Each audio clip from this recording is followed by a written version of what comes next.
అన్ని విధాల జగన్మోహన్ రెడ్డి గారు చేయడానికి ప్రయత్నం చేశారు. కానీ తట్టుకుని నిలబడి ఈ రోజున రాష్ట్ర ప్రజలందరూ కూడా పట్టం కట్టారు కూటమి ప్రభుత్వానికి. ఎలా చెప్తారు? ఈ రోజు మీరు ఇక్కడ స్థానికంగా వచ్చారు, చూశారు, ఎలా ఉంది పరిస్థితి? ఫస్ట్ ఆఫ్ మాది సత్తనపల్లి నియోజకవర్గం బట్లూరు గ్రామం అండి. ముందుగా ఈ 29,000 మంది రైతులకు పాదాభివందనం. వెలగపూడి రైతులు కానీ అందరూ వీళ్ళందరికీ పాదాభివందనం. మళ్ళీ చక్కగా మంచి అవకాశం వచ్చింది.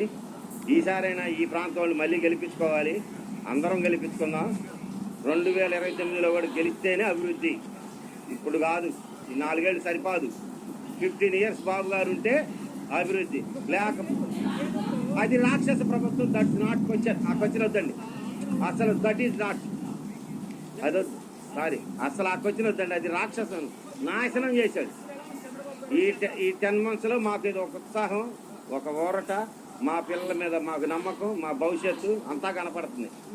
కానీ ఇదే ప్రాంతాన్ని ముంపు ప్రాంతం అని, లేకపోతే అక్కడ మొత్తం అంతా